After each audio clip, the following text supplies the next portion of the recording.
Bueno, el día de hoy vamos a hablar acerca de la investigación científica y haciendo un breve repaso, ayer habíamos hablado acerca de el conocimiento, el tipo de conocimiento los tipos de conocimientos que existen. Pero bueno, también me faltó agregarles algunos otros datos, por ejemplo, acerca de la cuestión de los mitos, de la magia y de la religión, que creo que también es conveniente que platiquemos un poquito sobre eso. Nada más que permítanme tantito. Voy a dar acceso a un compañero.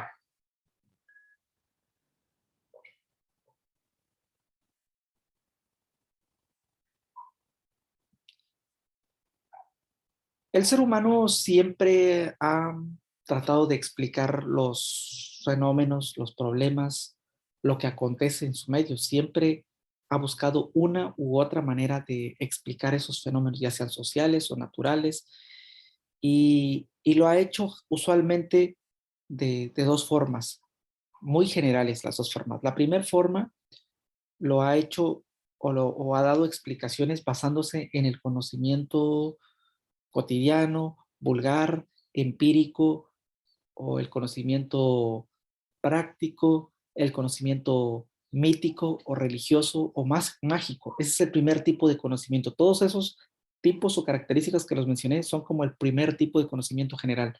El ser humano les ha dado explicaciones a través de lo que ha observado, de lo que ha visto, de lo que le han comentado de generación en generación, por ejemplo, en los relatos míticos, en las leyendas, y a través de eso se encuentran explicaciones. Yo no sé ustedes, pero existen muchos mitos que al parecer suenan muy absurdos, pero dentro de lo absurdo hay algo muy interesante. Hay un autor que se llama Mircea Eliade. Él, por ejemplo, dice que los mitos tienen una cualidad estética, están revestidos de una literatura sorprendente en la manera en cómo están redactados, y aparte de eso, el mito es una exposición falsa que describe lo verdadero. Es una paradoja esto, ¿verdad? Es una exposición falsa que describe lo verdadero. Falsa porque sabemos que hoy en día la ciencia explica que eso no es cierto, pero de alguna manera explica o explicaban los acontecimientos verdaderos. Ahí está el mito, por ejemplo, el mito nórdico de Thor. De hecho, ya fue llevado a la pantalla grande, al cine, y hoy es muy conocido Thor, pero si ustedes leyeran el mito nórdico completo, está fascinante. Igual el mito de la galaxia, el mito de cómo se formó la galaxia, en donde intervienen Hera, Zeus y Hércules, también está sorprendente. Incluso la misma palabra ahí de el mito de la Vía Láctea se llama, perdón, mito de la Vía Láctea, tiene mucho que ver con la lactancia, tiene que mucho que ver con seres antropomorfos. Seres antropomorfos quiere decir mitad hombre, mitad bestia, y todos esos acontecimientos en donde se involucraba la religión, los dioses, la magia, la hechicería, porque era un conflicto entre los hombres y los dioses o los semidioses. Y bueno, todo eso el ser humano lo usaba como para explicar todos esos fenómenos. Encantamientos, hechicerías, brujos, seres antropomorfos, dioses, semidioses, era la forma más práctica de explicar esos acontecimientos. Y desde el punto de vista religioso, todo lo atribuían a sus dioses y a su mal comportamiento o a su buen comportamiento. Si se portaban bien, pues es que era una bendición de Dios. Si se portaban mal, los acontecimientos que acontecían era un castigo de sus dioses. Pero siempre el ser humano trató de buscarle una explicación a esos fenómenos. Hoy en día tenemos la otra parte, que es la segunda parte, cómo el ser humano lo explica. Hoy en día el ser humano ya le encuentra explicación más sólida, más metódica, más sistemática en función del conocimiento científico, que eso es lo que estábamos platicando en la sesión pasada. A través de la investigación científica o a través del método científico, el ser humano ha logrado darle explicación a muchos acontecimientos. Hay algunos saberes que están en nuestra mente, en nuestra cultura, que aún no tienen explicación científica, por ejemplo, o que tengan una sola explicación que sea válida para todas las culturas, no lo hay. Por ejemplo, ¿qué pasa después de la muerte? ¿O qué hay más allá de la muerte? O, por ejemplo, ¿cómo se creó Dios? ¿O quién creó a Dios? Son preguntas, por ejemplo, que no tienen respuesta única. Va a depender mucho de la época, de la cultura y de cada persona. También el propósito del ser humano, cuál es la finalidad o el propósito de que el ser humano esté aquí. Bueno, entonces todos esos aspectos que no tienen explicación, la ciencia hoy en día sigue buscando explicaciones a través de la filosofía y a través de otras disciplinas como la ontología, la metafísica, la lógica, etcétera. Bien, comento todo esto porque es muy común haber escuchado que nosotros nos curamos con remedios caseros, con lo que los saberes que nos han pasado de generación en generación nos han legado nuestros abuelos o nuestros padres. Y muchos de nosotros seguimos creyendo en esos tipos de mm, saberes prácticos o saberes tradicionales, mientras que otra gente no le atribuye ningún valor, ningún significado a esos saberes y se va más por lo científico. Bien, ahorita vamos a ver algunas otras características de la diferencia entre la investigación cotidiana y la investigación científica. La investigación cotidiana es la que nosotros realizamos constantemente cuando, por ejemplo, consultamos un diccionario, cuando consultamos un libro, cuando consultamos un periódico para saber las mejores ofertas de trabajo que hay, cuando consultamos con un amigo, con una persona referente a alguien, por ejemplo, si nos resulta atractivo o atractiva una persona, consultamos con alguien, investigamos sus intereses, sus afinidades. Eso es una investigación cotidiana porque día tras día estamos investigando sobre algo. Pero esa investigación cualquier persona la hace un niño, hasta un recién nacido investiga. Podríamos decir que tiene la finalidad o la habilidad, está capacitado para realizar la investigación cotidiana, está explorando, está investigando, está tocando, quiere conocer el mundo. Bueno, pero eso es una cualidad de todos los seres humanos. Ahora, por otro lado está la investigación científica. Esta, a diferencia de la otra, es un proceso más elaborado, más complejo, más riguroso, que lleva más tiempo en su preparación o en su elaboración para recoger el producto final o el resultado lleva muchísimo tiempo. De entre 6 meses a 8 meses, un año y medio, 2 años, puede tardar una investigación, un proceso de investigación científica. Por lo tanto, es una actividad sistematizada porque hay procesos, hay pasos, es crítica porque se interviene el pensamiento crítico, interviene la lógica, la argumentación, la filosofía y muchas otras disciplinas. Y es un proceso empírico porque se, se observan los fenómenos que acontecen en la realidad y es lo que se trata de explicar, se tratan de demostrar, se tratan de reproducirlos en laboratorios clínicos, en laboratorios naturales, en laboratorios eh, tecnológicos. Y también es empírico porque debe haber una evidencia, se debe constatar ese hecho. Toda investigación científica parte de la observación empírica, pero trata de demostrar que esos acontecimientos se lleven a cabo y que sean válidos o que sean comprobados. Si no se pueden constatar, si no se pueden comprobar, no los da la ciencia por válidos. Tienen que buscar regularidades en esos resultados o en esos patrones. Cuando los resultados son consistentes, se repiten una y otra vez con los mismos valores, con los mismos datos o con con la misma precisión, podríamos decir entonces que es un conocimiento científico. Les pongo un ejemplo, un test de personalidad o un test psicométrico, un test para medir el coeficiente intelectual de una persona. Si, por ejemplo, a mí me aplican un test de coeficiente intelectual para saber cuál es mi CI ahorita actualmente, pues yo lo realizo y pongamos que la puntuación sea, no sé, 80 puntos.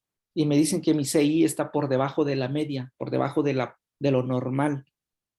Entonces, eso es lo ahorita, ¿no? Pero si dentro de, no sé, 2 horas más o el día de mañana me vuelven a aplicar el test sin que yo vaya a leer o vaya a buscar las preguntas que supuestamente no supe contestar bien y que me prepare, no, sin que yo me prepare, sin que yo lea, me vuelven a aplicar el test 2 horas después, 4 horas después, un día después, 2 días después, una semana después.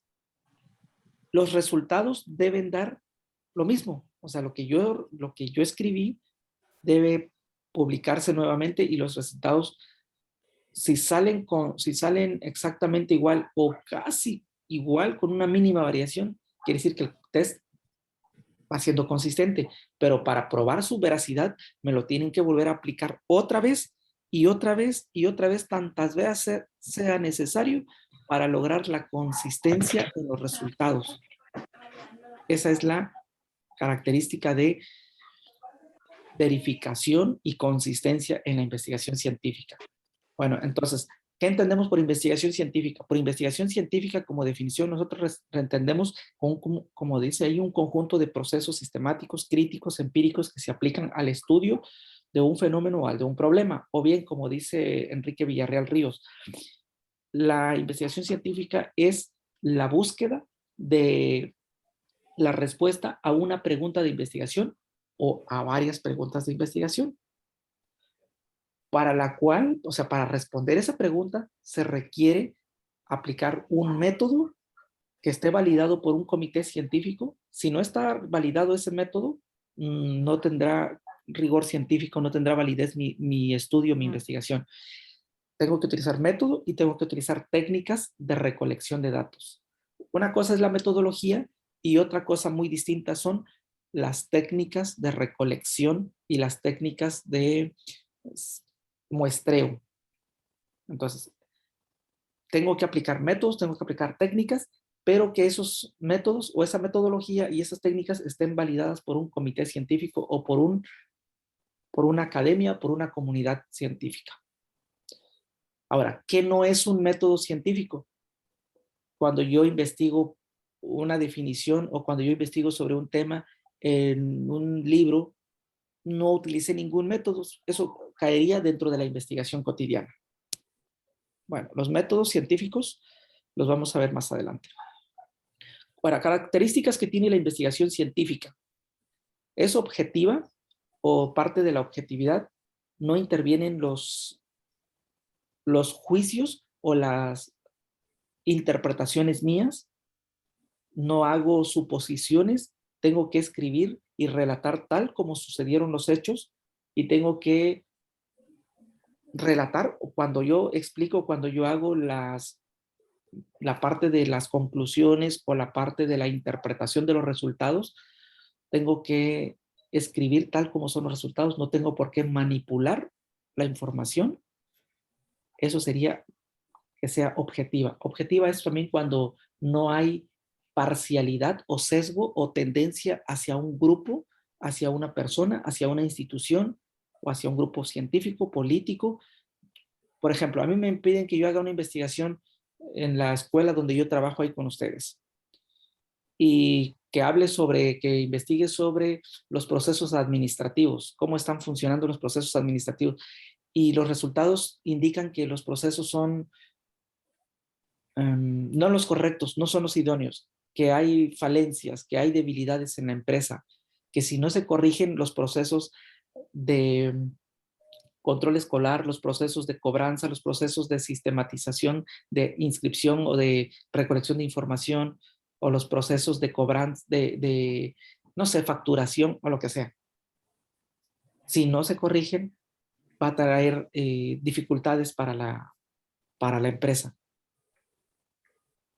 Y yo tergiverso los datos y digo, no, que los resultados están bien, que no hay que preocuparse, que los programas funcionan al 100%, que es la mejor manera. Entonces yo ahí estoy siendo muy parcial, estoy de alguna manera hablando bien de la empresa y con tal de cuidar mi empleo, con tal de cuidar mi puesto laboral. Entonces al ser objetivo, yo tendría que ser imparcial y decir tal cual son los resultados, si son negativos para la empresa o si son positivos. El ser imparcial es no estar con un sesgo o hacia una balanza, hacia un lado o hacia otro lado, es estar en el punto medio, en el equilibrio. Otra característica de la investigación científica es la verificabilidad. Los datos se tienen que verificar, eso ya se había constatado una y otra vez. La sistematicidad que involucra pasos o procesos. Rigurosidad. ¿A qué se refiere la rigurosidad? Al hecho de que se investiga con un método científico que ha sido validado por un comité o por una comunidad científica. A eso le da rigor científico.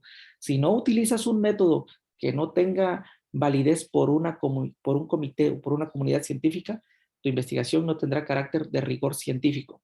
Metodicidad, bueno, se emplea una metodología. Hay metodologías para el área de las ciencias sociales, para el área de las humanidades, para el área de las ingenierías. Cada ciencia, cada disciplina tiene un método científico, una metodología científica. Los de educación, los de psicología, administración, medicina, cada una de esas ingenierías tienen sus propios métodos. Derecho tiene sus propios métodos. Capacidad explicativa. La ciencia o la investigación científica explica fenómenos. Tiene esa capacidad de explicar el comportamiento de esos fenómenos. Pero no solamente la capacidad de eh, explicativa, sino también la capacidad de describir los fenómenos. Y también les voy a mencionar otro más al ratito. Consistencia externa. La consistencia es los resultados que se siguen manifestando una y otra vez con los mismos patrones. Validez empírica es cuando se ha logrado demostrar empíricamente los hechos se han reproducido una y otra vez. Exactitud lingüística, es decir, que no haya errores de sintaxis, de gramática, que no hayan discoherencias o incoherencias en el texto, es decir, que el lenguaje que se utilice sea el lenguaje sistematizado, técnico, propio de una disciplina. Si es para un comité científico, el lenguaje tiene que ser más riguroso, más técnico. Si es el texto o los resultados van dirigidos hacia toda la comunidad en general, hacia el público en general, la escritura, el lenguaje, el discurso tiene que ser claro, entendible, que no dé lugar a confusión o ambigüedades o a malas interpretaciones o a diversas interpretaciones. Representatividad. Se elige una muestra, en una investigación se elige una muestra, un grupo de personas. De 1,200 personas que hay en una fábrica, no se encuesta o no se entrevistan a las 1,200 porque consume mucho tiempo, porque mucho material, muchos cuestionarios para 1,200 personas. Entonces se toma una muestra a través de una fórmula estadística, por eso ahí se utiliza el muestreo estadístico, de probabilidad probabilidad y azar, haciendo una fórmula, aplicando una fórmula estadística, se toma una muestra, es decir, no es el 25% como dicen algunos, no, se tiene que aplicar la fórmula. Y los resultados pueden salir que de los 1,200 yo tenga que trabajar con 241 personas. Entonces, 241 personas son las que yo voy a encuestar, a entrevistar y a estudiar. Esas 241 personas, los resultados que obtenga yo de ellos, representan a los 1,200 empleados de esa empresa, de esa industria. Esa es la representatividad. Esos 240 o 241 personas que me dio la fórmula, que me arrojó la fórmula, representan como si fueran la voz y el voz y voto de todos esos 1,200 que trabajan allí. Eso es representatividad. Capacidad predictiva es la otra que yo decía. No solo describe o explica fenómenos, sino también predice comportamientos sociales y predice comportamientos naturales que pueden llegar a ocurrir en días, en meses o en semanas o en años. Por ejemplo, en psicología o en sociología se predice el comportamiento de las personas, el comportamiento de una sociedad, si la sociedad va a seguir evolucionando, va a tener declives en su economía, en su política, en su forma de vivir, o en personas que son, por ejemplo, sociópatas, o en psicología, personas que tienen trastornos de personalidad, si son psicópatas, qué acontecimientos pueden cometer, a dónde puede llegar a su temperamento, su carácter de la persona. Entonces, todo tiene esa capacidad, ¿no? Y en las ciencias naturales predice comportamientos de huracanes, ciclones, etcétera, etcétera, ¿no? Terremotos o maremotos, tienen esa capacidad. profundidad. Los resultados de una investigación siempre van más a fondo de algo que nosotros observamos a simple vista. O sea, que se escudriña más a fondo, se investigan las causas. O sea, eso es la profundidad, no se llegan a las causas y los efectos o las consecuencias que puede tener una situación X determinada. Otra característica de la investigación científica es la fecundidad. Por fecundidad, en el ámbito de la investigación se entiende que un resultado de una investigación científica puede generar una o dos o tres o más investigaciones. Por ejemplo, yo hago una investigación sobre el COVID-19, el comportamiento del COVID-19 en las personas y el retorno a sus actividades laborales. Pero yo lo hago aquí en Tijuana. Y resulta que pues a lo mejor no entrevisté a muchas personas, no sé, a lo mejor unas 1000, 2000, dependiendo, ¿no? De cuánto era mi muestra. Si mi muestra, por ejemplo, eran a lo mejor 15,000 personas, era mi población, y de las 15,000 encuesté a 3,000. Y los resultados indican que las personas todavía tienen mucho temor, tienen pánico, hay incertidumbre, no están muy seguras de regresar a sus trabajos, pero están yendo. Pero hay otros investigadores que leen mi investigación y dicen, no, a mí no me parece que eso sea lo correcto, me parece que los resultados no son los precisos, los que yo he observado, empíricamente no me parece.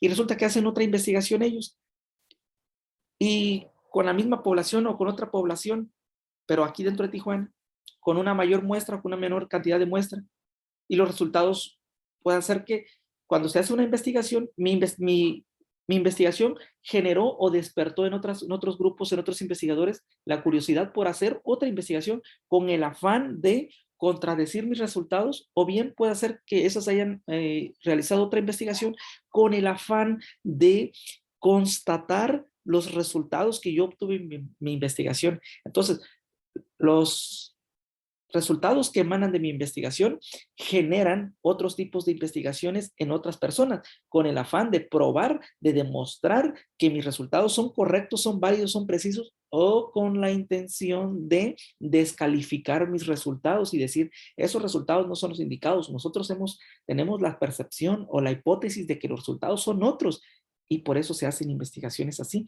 Y esos resultados y esas otras investigaciones que han hecho otros investigadores puedes generar otras investigaciones para estudiantes que están en universidades, que les llama la atención esa investigación o los resultados de investigación, y puede generar otros resultados, quizá ya no con la misma vertiente, pero a partir de ahí puede despertar la curiosidad para darle otro enfoque a esas temáticas que se han estado investigando. Ese es el carácter de fecundidad, que una investigación da como resultado más investigaciones. Esa es el carácter, la fecundidad que tiene la investigación científica.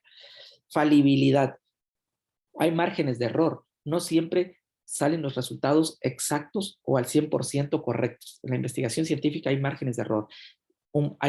Dentro de las fórmulas que se utilizan, hay márgenes de 10% de error, de 5% de error y de 1% de error. Usualmente los metodólogos utilizan siempre, o por lo general, no siempre, la de 95% de exactitud y un 5% de error.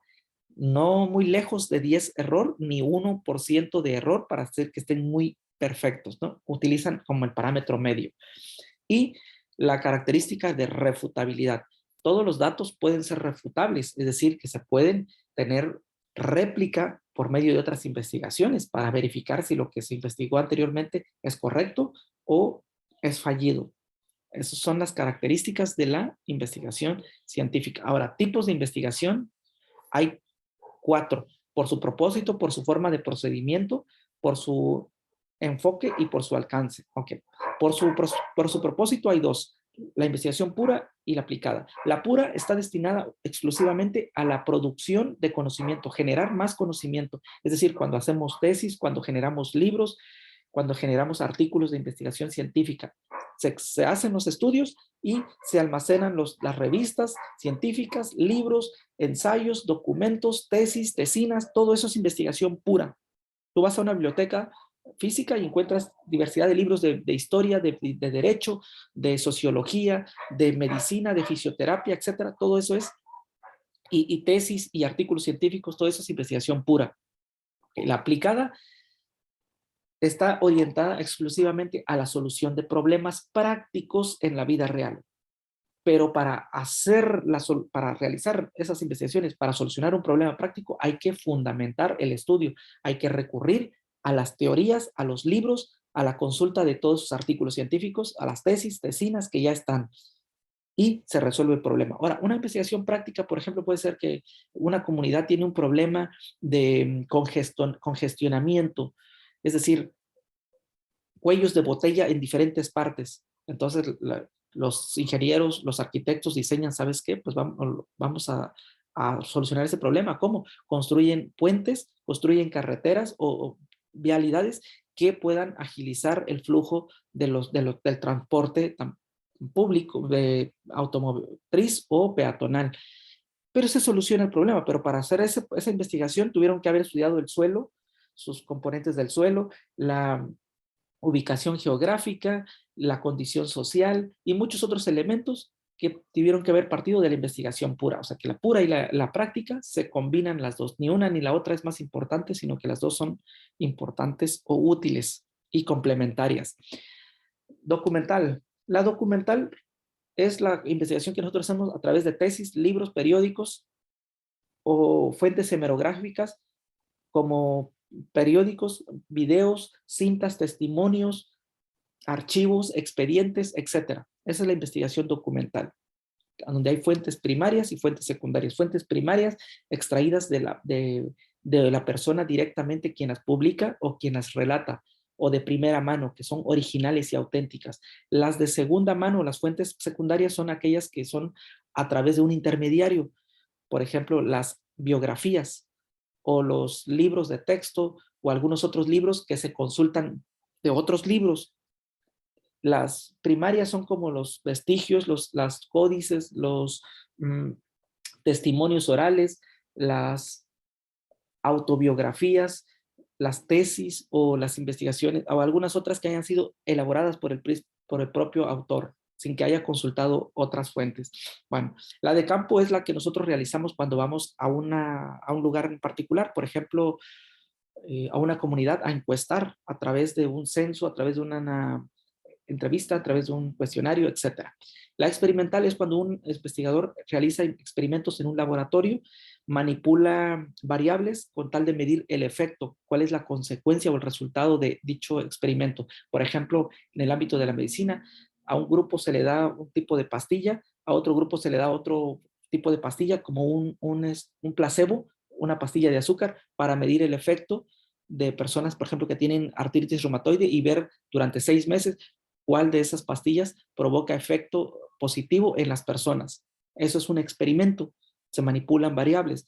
Ahora, por su enfoque hay dos, cualitativa y cuantitativa. La cualitativa estudia procesos de características en una población y no se, no se, no se requiere que se formulen hipótesis. Se pueden o no formular hipótesis y se pueden formular al principio, en medio o al final. No lleva una secuencia de pasos. O sea, tú puedes saltarte los pasos, puedes hacer primero la entrevista, luego puedes hacer la pregunta y luego puedes hacer el marco teórico, luego te puedes hacer el diseño, en fin. No hay una estructura, no hay lineamiento. La que tiene una de las ventajas de la cualitativa es que es muy rica en profundidad, porque cuando recoge los datos en entrevista, el entrevistado te puede seguir hablando y hablando y hablando, comentando todas las experiencias de vida y tú vas grabando. Entonces tienes más información, es más rica. Ahora, la cuantitativa es lineal, es sistemática, sí lleva un orden, hay que seguir pasos. Del paso 1 al paso 2, del 2 al 3, no te puedes saltear del 1 al 15 y del 15 al 3. No, hay un sistema, hay procesos y tienen que plantearse hipótesis. Ahí sí se requiere planteamiento de hipótesis y se tiene que comprobar esa hipótesis.